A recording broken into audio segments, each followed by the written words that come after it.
Segmen Sehari Menjadi kali ini kami akan mengajak Anda melihat seluk-beluk bisnis bumbu giling di Pasar Induk Keramat Jati, Jakarta Timur. Sekaligus tips memilih bumbu giling yang baik. Ini dia liputannya.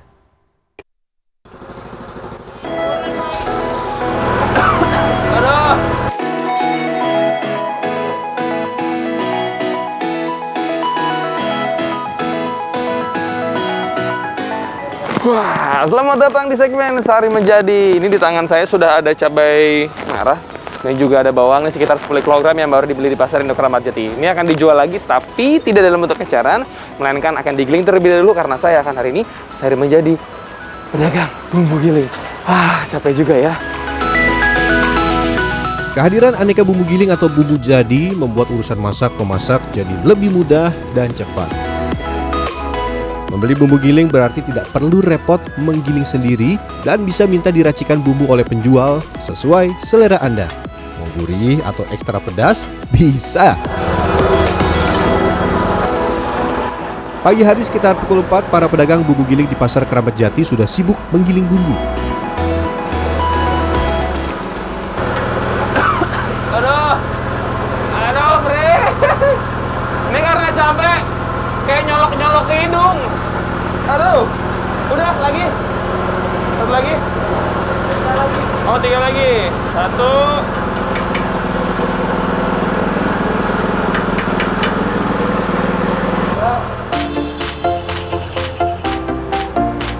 Ini cukup? Cukup. Jadi kalau untuk cabai ini agak berbeda. Kalau bawang merah sama bawang putih itu halus semua. Kalau cabai ada yang setengah kasar seperti ini, ada yang dihaluskan kembali karena ada yang suka agak kasar. Biasanya untuk bumbu balado ya Bang ya. Telur balado atau ayam ini masak bumbu balado. Mantap. Cukup ini ya. Yang itu tuang.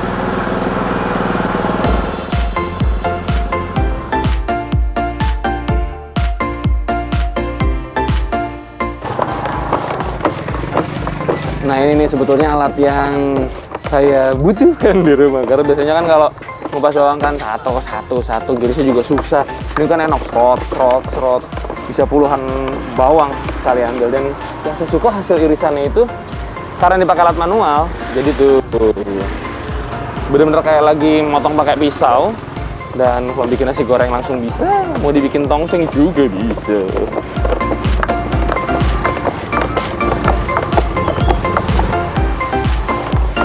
Ini dia yang membuat saya kepayahan, memotong bawang merah dalam waktu lama. Mata perih. Iya sehat sih buat mata. Perih bos. Biasa ngiris sedikit aja 3-4 siungnya itu mata udah perih. Ini banyak banget sebaskom. Aduh mata. Ini apa mesti pakai kacamata renang gitu? Aduh perih. Anak baru.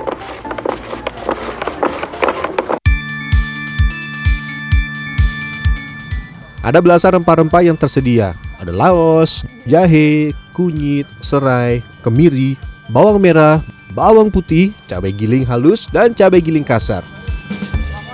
Adapun bumbu bubuknya terdiri atas cengkeh, pala, bumbu rendang bubuk, ketumbar, lada, jinten, bumbu untuk memasak kambing, kapulaga, dan kembang lawang. Jangan lupa sediakan juga daun jeruk dan daun kunyit.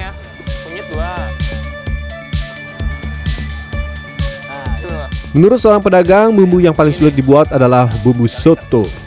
Ini soto segini 5.000, 12 jenis bumbu ya. Yang PR banyak yang keringnya. Karena kalau sampai salah tidak betul. Ntar malah jadi sop. Yang unik lainnya, rendang. Seluruh bumbu dipakai namun tidak pakai kunyit dan menggunakan kelapa gongseng. Waduh, banyak banget. Ih, wangi kayak wangi serondeng, tapi ini versi cairnya. Kelapa gongseng merupakan kelapa tua sangrai yang dihaluskan dan mengeluarkan minyak. Yuk kerja lagi.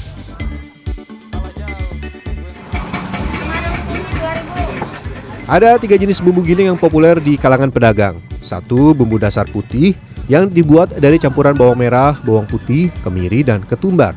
Bumbu ini biasa dipakai untuk sayur lodeh, semur, aneka tumisan, dan opor. Kedua, bumbu dasar kuning yang menggunakan bumbu dasar putih dan ditambah kunyit. Biasanya bumbu ini untuk membuat ayam goreng, ayam bakar, soto, dan gulai. Dan ketiga, bumbu dasar merah, yaitu bumbu dasar putih yang ditambahkan cabai merah.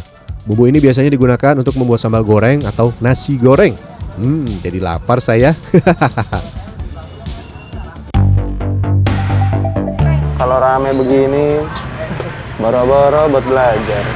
Kalau nyendok ya kan nggak jadi rendang ya, jadinya opor nih. Ayam gorengnya 5.000. Ayam gorengnya 5.000. Terima kasih. Wah, tiba-tiba seguyup datang tadi ada lebih dari 5 ibu-ibu. Pusing. Ibu, kenapa beli ini Bu? Beli bumbu jadi begini, kenapa nggak giling sendiri? Karena praktis, enak lagi. Kalau giling sendiri kan Ya, ribet. bisa juga sebetulnya. Kemirinya berapa? 10. Mau yang simpel ya Bu ya? Iya, maunya simpel, gampang. Ini buat masak di keluarga atau buat jualan lagi? Jualan. Oh, buat jualan lagi. Iya. Bu Elmin kenapa beli bumbu giling begini Bu? Kayak penyajiannya cepat gitu. Terus ini udah langganan saya, jadi nggak kayak yang lainnya gitu. Jadi ininya asli. Oh, tiap pedagang beda cita rasanya ya? Betul. Salah satu cara mengenali kualitas bumbu giling adalah dari warnanya. Warna bumbu haruslah warna alami. Misalnya warna bumbu merah yaitu merah gelap layaknya warna cabai alami, bukan merah menyala yang mirip pewarna. Ciri lainnya noda merah yang tertinggal di wadah penjual. Adapun ciri lain bumbu giling tidak segar adalah warnanya agak kehitaman. Ada sih seberapa kayak 1-2 pedagang gitu, ada yang dicampur pakai kulit bawang putih. Cuman itu nggak semua. Rata-rata sih semua pada murni. Emang kalau dicampur gitu kenapa Bang? Itu bisa mempengaruhi rasa dari makanan. Tapi sebetulnya bahaya nggak tuh? Nggak bahaya. Cuman itu bisa untung lebih banyak. Tapi cuman caranya kurang jujur mungkin Iya. bisa dibilang ya.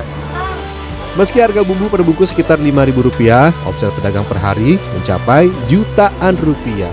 Sehari bisa 2 juta sampai 2 juta setengah lah.